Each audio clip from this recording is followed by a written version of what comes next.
Welcome to the MacMillan Report. I'm Marilyn Wilkes, your host, and our guest is Kishwar Rizvi, an associate professor of the history of art at Yale. She is an historian of Islamic art and architecture. Professor Rizvi has written on representations of religious and imperial authority in Safavid Iran, as well as on issues of gender, nationalism, and religious identity in modern Iran and Pakistan. She's the author of the Safavid Dynastic Shrine, History, Religion, and Architecture in Early Modern Iran, and she's the editor of Modernism and the Middle East, Architecture and Politics in the 20th Century. Today we'll talk with Professor Rizvi about her new book project, the Transnational Mosque, Architecture and Historical Memory in the Contemporary Middle East. Welcome, Professor Rizvi. Thank you, Marilyn. So let's begin with an overview of the project. Tell us about it. Right. My book really concentrates on what is possibly the most ubiquitous form of architecture in the Muslim world generally, which is the mosque. That is, you could be in Muslim communities from China to Europe, from Beirut to Timbuktu, and the mosque will be the one architectural form that unites them. Historically, the mosque has been around since at least the time of the Prophet Muhammad, that is since the 7th century.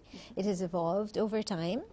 And historically, it would have been patronized by rulers and the wealthy. It would have been in the center of a city. But in the 20th century, the building of large monumental mosques has been co-opted by the state. And that's something that I'm really interested in. And my book focuses on these state mosques in particular in the contemporary Middle East. I focus on 4 countries in particular, that is the Turkish Republic, the Kingdom of Saudi Arabia, the Islamic Republic of Iran, and the United Arab Emirates. And I look at the way in which these 4 countries have sponsored monumental state mosques within their own borders, but also outside of their country themselves. So is it only the states that are building mosques? Are there any private mosques being built? There are private mosques. I mean, you know, building a mosque is a benevolent act. So if you have the means, you might want to consider building a mosque or patronizing one. But what I'm really interested is in the way in which these 4 states, because what I argue in the book is that these 4 states represent what might be the vision for the Muslim world today. So Iran, Turkey, Saudi Arabia, and the United Arab Emirates have a vision for what they think of the Muslim community now today. And they're using these state-sponsored mosques as a way of propagating their ideology, disseminating their thoughts for what this Muslim community might be. And so that's my focus primarily. I'm not really looking at every type of mosque, but this very particular typology. And what led you to this project? I was actually nominated for a Carnegie Award a few years ago by a colleague at UCLA, Lynn Hunt. And the mandate of that cycle of award was to understand the Muslim world today, or the modern Muslim world. As you mentioned, my work has also been, and primarily has been, on the early modern period. And so what I wanted to think of was, what is the role of history in modern Islam? So that was my starting point. And I wanted to look at this form of architecture, which again, as I mentioned, is ubiquitous. But since at least 30 years, modern mosques in the Middle East, or in fact you could say all over the Islamic world, are very historical, that they make these very powerful historical references. For example, mosques built by the Turkish Republic are Ottoman in form, right? So they are going back to the classical 16th century to define a particular type of architecture. And I was very curious to understand why. Why is it that they are going so far deep into the past? And what does history mean in this context? So what is at stake? And now, this idea of going back historically is not unique to the Islamic world. And certainly in the past 30 years, we've seen the rise of religion and the rise of a historical consciousness in many religious communities, whether it's fundamentalism seen in Christian communities or Hindu communities. So it's a very particular aspect of of this moment in time, and that's what I really was curious to find out more about. And through the mosque as this very visible symbol of that. Okay. And how did you do the research for the project? Well, I'm an architectural historian, as you mentioned, so field work is really important. And so I was traveling to these 4 countries themselves, but also to countries where I argue they sponsor or gift their ambassadorial types of state mosques. So I was also traveling to Syria, to Pakistan, to Europe, Germany, and other parts in the Middle East, which I think are sort of connected through these 4 primary sites. I was doing photo documentation, architectural documentation, trying to understand who was using the mosques, so there's some sort of anthropological aspect to it. I was able, in many cases, to interview the builders, the architects, and in some cases the patrons. So there's many levels with which I was trying to understand the institution from very different angles. Does it vary from country to country? Very much so, in terms of the architectural patronage and what it means, you know. For example, as I'd mentioned, the Turkish Republic is building these sort of what would be known as neo-Ottoman mosques, but they're building them in very different parts of the world, from Tokyo to Turkmenistan to Germany, and more close by as well. So the way in which the Turkish Republic is defining its spheres of influence, if you will, is very different from, say, Iran, right, that is using Shiism, for example, as its link and what's binding it. So the Iranian government has sponsored a great deal of mosque building and shrine reconstructions in Syria, in Iraq, in Lebanon. So each of these countries has a very different way of going about this sponsorship, and that's what I was really curious to find out more. Okay, and let's define the term transnational versus a traditional mosque. You mentioned them building mosques in other countries. Is that part of the transnational term? Exactly, exactly. And I think what I wanted to do was to try and find a way of distinguishing this idea of, say, the global, right, because that's a term that has also been used when we're talking about the contemporary period. There are other ways of thinking. I would say mobilities is another way in which people have talked about communities going beyond national borders, and certainly media and so on allow us to do that. But what I argue in the book, and why I really am committed to the term transnational, is that I think the nation is still at the center of political discourse, particularly in the contemporary Middle East. That is to say that the types of decision-making, public policy, the way in which publics are created themselves are really from the point of view of the state and the nation.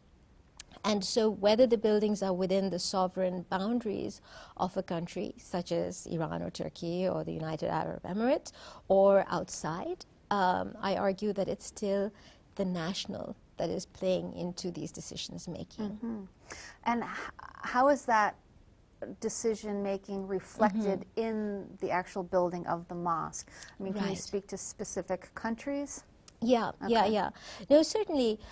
So the choices, for example, where these mosques will be built, right? So, for example, the Saudi government in the 1980s sponsored what is now understood to be the National Mosque in Pakistan, in Islamabad, which is known as the King Faisal Mosque. It was completed in 1986, and it's named after King Faisal, who was the ruler of Saudi Arabia before his death. This mosque is given as a gift, in a sense, to the people of Pakistan. Now, as you know, Saudi Arabia and Pakistan have very long traditional ties, political ties, ideological ties. And that link is reinforced through this monumental mosque. The fact that it's named after King Faisal, even though it's built in Pakistan, continues that link. Similarly, the government of Abu Dhabi has built what is now understood to be the second largest mosque in and around Jerusalem, after the Al-Aqsa Mosque, which was built in the end of the 7th century, which is named after Sheikh Zayed. the sort of founder and the ideologue of the United Arab Emirates. And so what they're doing is really creating, as I mentioned, alliances.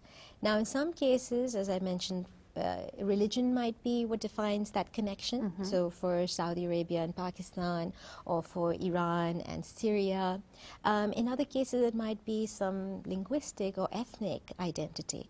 For example, Turkey, when they are building for their diasporas or for what they see as their political links to the post-Soviet republics, right, which are Turkic. And they have a linguistic and ethnic connection to Turkey, although they're thousands of miles away. So they're making a different kind of a connection and resurrecting the Ottoman Empire in a way to make that link. How many mosques are being built around the country? I mean, are many being built, or is it, you know, one or two here or there? That's a wonderful question. And again, it varies. So primarily, one would argue that when the states are building their national mosque, it is often one in their capital. So that would be the primary mosque. But interestingly, what they build outside of their own borders are not limited. They are strategically placed within other capital cities or in other areas where there might be some reason to be. For example, again, the United Arab Emirates is building a very monumental mosque in Shymkent. And one of the reasons is because they're both oil-producing nations. Now, that's not a very big capital, and one hardly knows very much about it. But once you dig a little bit deeper, you realize that there's a lot of oil that is being surveyed and brought out in that region. And so there's a commercial venture, there's a commercial connection that is being brought up between these two oil-producing nations. Right. And it must help to strengthen the ties between the two. It's kind of a diplomatic gift almost. Absolutely. Yes. Exactly. And that's what I do call them. I call them diplomatic or ambassadorial mosques because they precisely perform that function. So looking at the history of the mosque over time, has the political significance of the mosque changed? I think the mosque has always been a space of political action. Historically, it was believed that the first mosque was the Prophet Muhammad's house, where he met with his community, and they discussed ideas about where that community was going, what was next, and so on. So the mosque has traditionally and continues to be a place where the community gathers and discusses its sort of agenda, its vision, and it would have traditionally been the purview of the ruler, for example, to decide what was being discussed in the sermon. For example, the Friday mosque or the congregational mosque, which is what these large state-sponsored national mosques are places where the Muslim community meets on Friday afternoons. That sort of is the major day that one sort of congregates. And at that time there will be a sermon and a khutbah, as it's known, in which the most important issues of the day are going to be discussed. Right, so that is politics, most often than not. In fact, the Iranian government, for example, today vets the sermons that are going to be presented at these Friday mosques, and then they're disseminated throughout the country. So it remains and continues to be a very political space, and even as it impacts the sort of superstructure of people's lives, it's also, the mosque is also part of the everyday life of people, right? So it's a community space, and I think that intersection is what makes it such a powerful symbol for the contemporary world, even now. Yeah. Okay, I'm wondering, when a country wants to build a mosque outside of its own country, I would imagine that that country needs to have a buy-in. And have you, when talking with the architects, what is that process like? Did you discuss that at all? Right. Well, let's think of the example of what is known as the Amin Mosque in Beirut. And I had the opportunity to meet with the architect, Azmi Fakhouri, who was very forthcoming, very interesting. He's a local Beiruti architect. The Amin Mosque is huge. It's right in the center next to Martyr Square. It's one of the most monumental buildings in Beirut. It was funded by the Saudi government, and it's something that was negotiated between, at that time, Rafiq Hariri, who was the president, and the Saudi government, with which he had very strong historical ties, because he had lived there and his company was there as well. So it was negotiated, and that's what is interesting about this, the types of negotiations that take place between countries, right? Like what, for instance? Well, you know, for example, that this is a gift that is being given. The Lebanese government at the time recognized that they needed a symbol of their authority, and their strongest supporters were the Saudis. And so they went to them and said, you know, we need to build this mosque. It has to be Martyr Square. That whole area had been devastated. And they needed to build something. As you know, of course, Beirut is divided by religious factionalism, sectarianism. And so to build this huge mosque, which interestingly enough looks also Ottoman. It's supposed to be inspired, according to the architect, by the Blue Mosque in Istanbul. Okay. A lot of these mosques are inspired by the Blue Mosque in Istanbul for very interesting reasons. And why? I am curious. Well, you know, it's interesting because that was, or it's understood today to be the symbol of the Ottoman Empire, which, of course, you know, was the longest running. I mean, it was, you know, in existence for almost 600 years. This was the Caliphate. This was the most powerful Muslim empire historically, and up, you know, from 1200 and something until 1918. So, you know, almost 600 years the Ottomans ruled over a very broad swath of land, from, you know, the reaches of Europe to North Africa to Asia. So the Ottomans are held in high regard by everyone, or most people at least. And so it was interesting to see that even for the Saudi government, when they're sponsoring a mosque in Beirut, they are using that symbol, but in a very different and distinct way than the Turkish government itself.